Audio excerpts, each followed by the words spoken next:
Assalamualaikum warahmatullahi wabarakatuh. Perkenalkan, saya Isna Frida dengan NIM G00240076 dari kelompok B4 angkatan 2024. Nah, di sini saya akan menjelaskan tentang anatomi mandibula. Oke, jadi anatomi mandibula ini bisa dilihat dari berbagai sisi ya. Dari gambar bisa dilihat ini yang sebelah kiri adalah mandibula dari sisi anterior. Apa itu anterior? Anterior itu depan. Jadi mandibula dilihat dari sisi depan. Kemudian yang di sebelah kanan adalah mandibula dari lateral. Lateral itu apa? Lateral itu dari sisi samping. Setelah itu ada juga mandibula dari posisi posterior atau dilihat dari belakang, kayak gitu. Nah, ini kita bahas anatomi mandibula dari yang posisi yang dari depan atau anterior. Nah, untuk anterior sendiri dia ada yang pertama adalah prosesus coronoideus. Nah, prosesus coronoideus itu apa? Itu adalah penonjolan yang bentuknya seperti paruh burung. Dia kan pipih kayak gini. Di belakangnya coronoideus ada juga prosesus condylaris. Nah, sama dia juga penonjolan. Setelah itu di bawah kita tarik garis ke bawah ini ada ramus mandibula. Nah, ramus mandibula ini adalah sayapnya mandibula. Jadi dia sama ada di sisi kanan, ada di sisi kiri. Nah, ramus mandibula ini memiliki dua penonjolan ya, prosesus condylaris dan prosesus coronoideus. Nah, kemudian dua penonjolan ini akan berikatan dengan temporomandibular joint atau sendinya rah sendinya sendi temporomandibular kayak gitu. Nah, kenapa berikatan? Nah, berikatan ini gunanya adalah nantinya supaya mulut kita itu bisa bergerak, baik itu membuka, menutup, ataupun mengunyah dan lain sebagainya. Terus ada juga linea obliqua. Nah, dari namanya linea, linea artinya garis ya. Jadi dia memang bentuknya cuma kayak garis gitu. Nah, dia juga dibagi menjadi dua, ada linea obliqua interna yang bagian dalam dan eksterna yang bagian luar.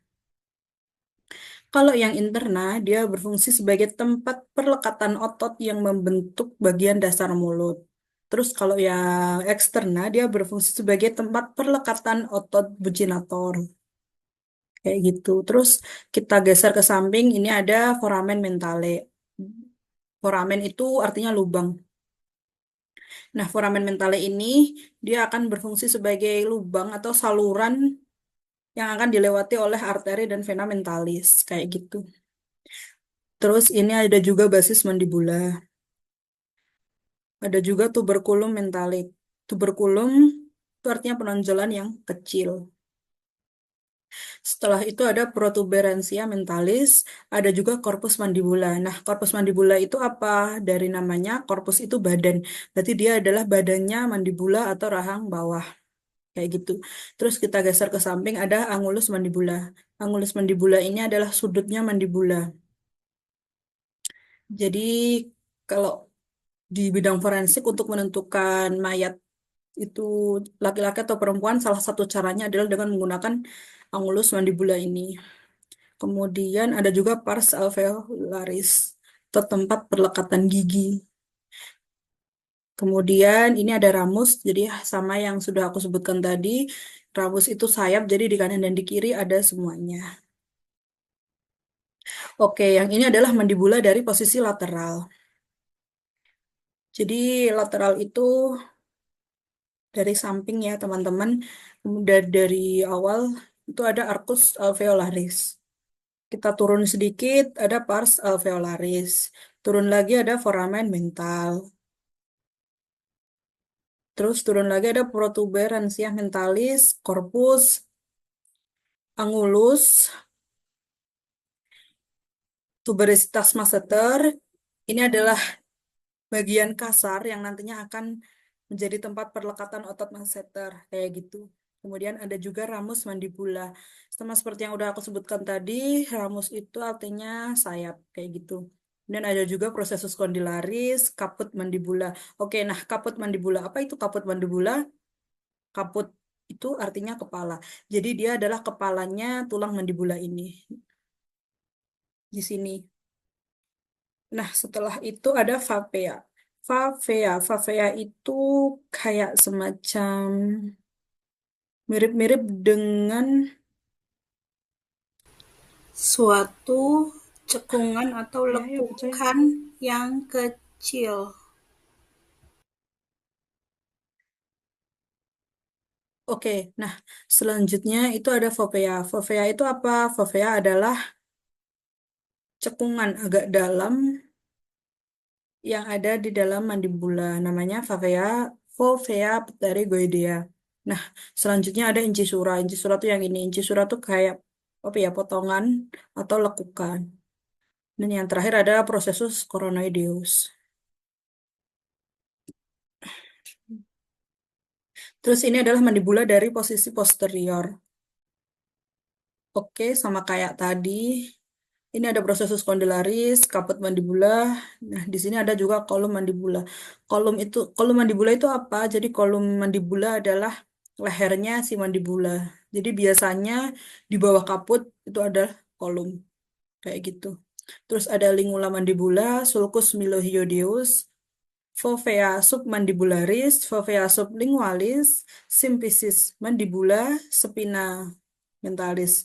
Nah, spina itu artinya duri. Jadi dia strukturnya mirip duri kayak ada menonjol gitu.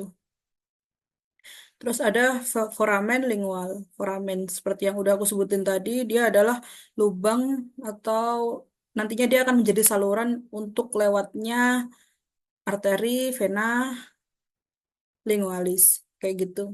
Kemudian di sini ada angulus atau sudutnya. Oke, demikian untuk anatomi mandibula. Nah, setelah ini aku akan menjelaskan tentang musculus masticatoris. Jadi, musculus masticatoris adalah otot yang bekerja pada saat mengunyah. Jadi, kita mengunyah, menggerakkan mulut itu dia ada otot-otot yang berperan di dalamnya. Dan ini diinervasi oleh nervus trigeminus atau nervus 5. Nah, kalau kita bahas dari luar ke dalam, penyusun musculus masticatoris ini ada musculus masseter, dia levator mandibula, jadi dia mengangkat mandibula, kemudian dia juga untuk menutup rahang dan menyatukan gigi saat mengunyah. Kemudian ada juga musculus temporalis. Nah, musculus temporalis ini dia itu sama kayak masseter, dia adalah levator mandibula, jadi dia mengangkat, menarik dan menggesekkan ke samping gitu supaya rahang bawah kita ini bisa bergerak-gerak. Nah, ini untuk musculus temporalis dan ini musculus masseter. Terus selanjutnya yang terakhir ada musculus pterygoideus. Nah, musculus pterygoideus ini dia dibagi menjadi dua, ada yang lateralis dan ada yang medialis. Untuk yang lateralis dia fungsinya sebagai depresor mandibula. Dia dapat juga menarik sudut bibir ke bawah dan membantu membuka mulut. Dan yang medialis dia berfungsi untuk elevator mandibula. Jadi pada musculus masticatoris ini mereka itu muskulus-muskulusnya berfungsi untuk levator mandibula kecuali musculus pterygoideus lateralis kayak gitu. Oke, kita lanjut yang kedua yaitu inervasi pada musculus regio antebrachii. Nah, eh, regio antebrachii ini dibagi menjadi dua bagian, bagian ventral atau yang dari depan dan juga bagian dorsal. Ini dorsal. Nah, untuk bagian ventral itu ada yang lamina superficialis. Jadi, superficialis itu yang di mana? Jadi, dia adalah lapisan yang ada di atas. Jadi, yang dekat dengan permukaan kulit. Itu yang pertama ada musculus pronator teres. Musculus pronator teres itu yang ini. Kemudian ada flexor carpi radialis. Ini dia nanti fungsinya untuk gerakan fleksi. Kalau yang pronator tadi untuk gerakan pronasi. Kemudian ada juga palmaris longus. Ini. Palmaris longus. Kemudian ada juga flexor carpi ulnaris dan juga yang terakhir ada flexor digitorum superficialis ini. Nah, kelima muskulus yang udah aku sebutkan tadi itu diinervasi oleh nervus medianus kecuali muskulus flexor carpi ulnaris yang dia diinervasi oleh nervus ulnaris kayak gitu. Nah, kalau tadi yang superficial, sekarang yang profunda. Jadi profunda itu adalah yang dia ada di lebih dalam daripada superficial, kayak gitu. Di sini cuma ada tiga, yaitu musculus flexor digitorum profundus, musculus flex, musculus flexor pollicis longus, dan juga musculus pronator quadratus, kayak gitu. Nah, ketiga muskulus ini dia beda-beda inervasinya. Yang pertama, yang pertama adalah nervus interosseus anterior. Dia adalah cabangnya nervus medianus dan nervus ulnaris untuk bagian ulnar, musculus flexor digitorum profundus. Jadi yang dua ini oleh nervus interosseus anterior atau cabangnya nervus medianus, dan untuk yang flexor digitorum profundus itu dia dari nervus ulnaris, kayak gitu. Oke. Selanjutnya adalah regio antebrachii bagian dorsal. Bagian dorsal itu berarti dia dari belakang, kayak gitu. Kita lihat dari belakang. Itu sama kayak yang bagian supervisi. Bagian ventral tadi, dia ada dua lamina. Jadi lamina superficialis yang di atas dekat kulit, dan lamina profundus yang dia letaknya di bawahnya superficial, kayak gitu. Nah, untuk lamina superficialis bagian dorsal regio antebrachii itu dia ada 7 muskulus. Yang pertama adalah brachioradialis. Ini brachioradialis. Kemudian, jadi di sini extensor carpi radialis longus. Itu yang ini dia ada di bawahnya brachioradialis. Kemudian ada extensor carpi radialis brevis ini. Setelahnya ada extensor digitorum muscle. Ini nih. Selanjutnya ada extensor digiti minimi muscle. Ini digiti minimi. Kemudian extensor carpi ulnaris. Ini. Dan yang terakhir ada musculus anconeus. Ini musculus anconeus. Dia dekat dengan olecranon. Nah, 7 musculus tadi itu diinervasi oleh nervus yang sama, yaitu nervus radialis. Kemudian ini adalah untuk yang lamina profundus atau profunda. Dia ada 5 musculus supinator. Dia untuk gerakan supinasi, extensor atau extensor pollicis brevis muscle, abductor pollicis longus muscle, extensor pollicis longus muscle, dan extensor indicis. Kelima muskulus ini sama, mereka diinervasi oleh nervus radialis. Kemudian untuk kinesiologinya atau apa ya, untuk pergerakannya itu ada 4. Yang pertama untuk gerakan ekstensi pergelangan tangan. Nah, gerakan ekstensi ini adalah gerakan yang memperbesar sudut. Biasanya dia kayak meluruskan gitu gerakannya. Nah, yang terlibat itu ada musculus extensor carpi radialis longus, extensor carpi radialis brevis, extensor digitorum, dan extensor carpi ulnaris. Kayak dia kan pergerakannya ekstensi. Jadi biasanya muskulus yang terlibat namanya juga mirip-mirip, yaitu extensor, kayak gitu. Kemudian ada gerakan supinasi. Nah, gerakan supinasi ini dia yang menggerakkan adalah musculus supinator. Mirip juga namanya supinasi supinator.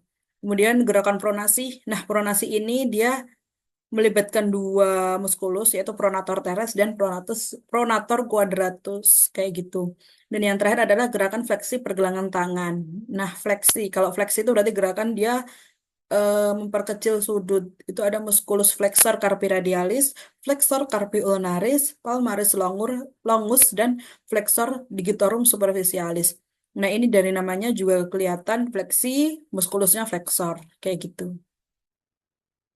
Oke, yang selanjutnya ini adalah regiomanus atau tangan, jari-jari gitu ya. Dia dibagi untuk muskulusnya dia dibagi menjadi 3. Oh maaf, muskuli. Jadi muskulinya itu dibagi menjadi 3. Apa itu muskuli? Muskuli adalah kumpulan muskulus kayak gitu. Yang pertama ada muskuli tenaris. Jadi kalau muskuli tenaris itu ototnya atau muskulusnya ada 4, yaitu abduktor pollicis longus. Ini abduktor. Kemudian ada flexor carpi radialis. bukan bukan. Flexor pollicis longus, ada musculus opponens dan juga musculus abductor. Nah, ini kalau yang abductor itu tadi kayak menjauhi, sedangkan yang adductor ini fungsinya untuk mendekatkan kayak gitu. Nah, untuk muscular abductor pollicis brevis, flexus pollicis brevis, dan juga opponens pollicis ini dia diinervasi oleh nervus medianus. Nah, yang beda itu yang adductor pollicis. Jadi yang adductor ini dia diinervasi oleh nervus ulnaris.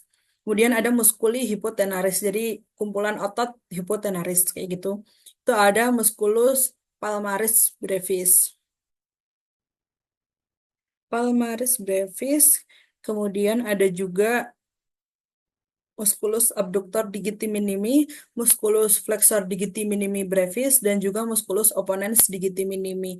Nah, ini keempat musculus ini diinervasi oleh nervus ulnaris. Kemudian yang tadi itu ada musculus opponens, itu biasanya dia untuk gerakan opponens, kayak gitu. Contoh gerakan opponens itu salah satunya kayak melek- merekatkan antara jari jempol dan juga jari kelingking. Nah, terus ada yang ketiga yaitu musculi intermedi manus. Ini ada musculi lumbricalis 1 sampai 2, dia diinervasi oleh nervus medianus. Kemudian musculi lumbricalis 3 sampai 4, dia diinervasi oleh nervus ulnaris. Musculi interossei palmaris 1 sampai 3, dia diinervasi oleh nervus ulnaris. Dan yang terakhir adalah musculi interossei dorsalis 1 sampai 4, dia diinervasi oleh nervus ulnaris. Yang selanjutnya yaitu anatomi dari artikulasio genu. Nah, artikulasio genu ini adalah persendian yang ada di lutut kayak gitu. Jadi fungsinya nanti untuk pergerakan lutut kayak gitu. Nah, penyusunnya itu ada tiga yaitu artikulasio femoropatellaris, artikulasio meniscofemoralis, dan artikulasio meniscotibialis. Nah, untuk artikulasio femoropatellaris,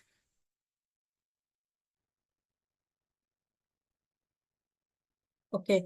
Jadi artiku artikulasio femoropatellaris itu adalah yang menghubungkan antara persendian yang menghubungkan antara os femur dan juga patella. Kemudian yang kedua ada artikulasio meniscofemoralis.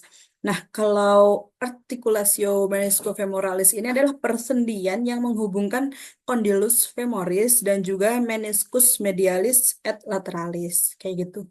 Terus yang terakhir ada artikulasio meniscotibialis. Nah, artikulasio meniscotibialis ini dia menghubungkan condylus tibiale dan meniscus medialis et lateralis, kayak gitu.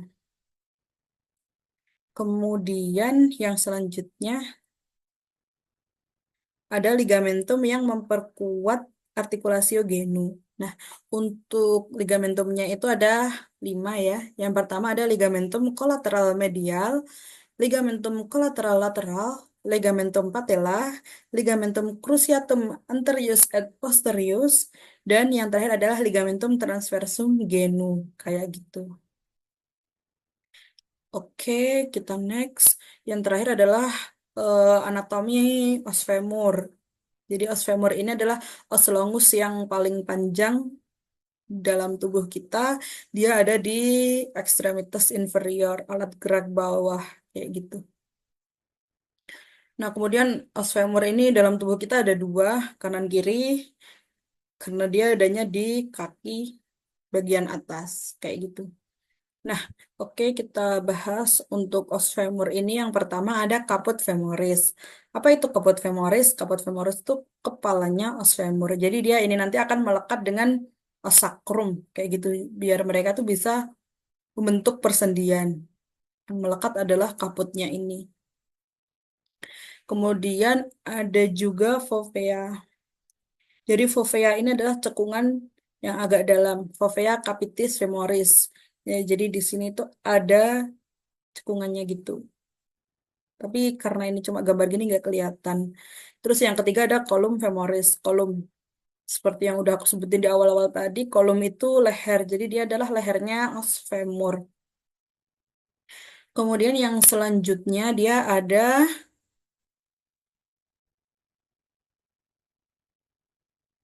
oke, yang selanjutnya itu kan trochanter mayor dan juga minor.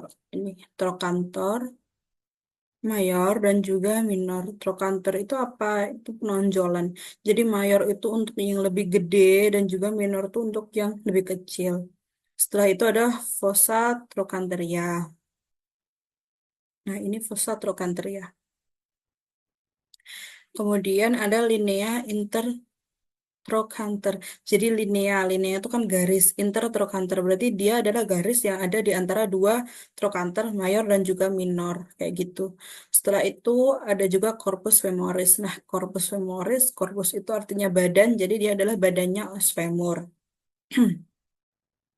Terus ada juga epicondylus lateralis dan juga epicondylus medialis kayak gitu. Lateralis itu berarti dari pinggir, kalau medialis itu yang dia mendekat ke arah medial tubuh kayak gitu. Kemudian ada juga tuberculum adductorium ini. Tuberculum dia penonjolan kecil. Kemudian ada fascia patellaris. Fascia patellaris dan ini jadi dia nanti akan berhubungan dengan patella kayak gitu. Kemudian yang selanjutnya ada crista intertrochanterica. Jadi crista itu dia adalah permukaan yang agak kasar kayak menonjol-menonjol gitu tapi dia nggak gede cuma tapi dia nggak besar cuma kayak bagian yang menonjol nggak halus kayak gitu. Intertrochanterica berarti dia di antara dua trochanter kayak gitu. Kemudian ada linea pectinea. Nah, sama yang udah aku sebutkan tadi, linea itu artinya garis. Jadi garis pectinia. Kemudian yang selanjutnya ada trochanter tertius tuberositas glutealis. Nah, tuberositas ini adalah permukaan yang dia kasar. Nah, biasanya dia adalah tempat untuk perlekatan, bisa itu musculus dan juga ligamentum. Kemudian selanjutnya ada linea aspera, ada lateral dan medial.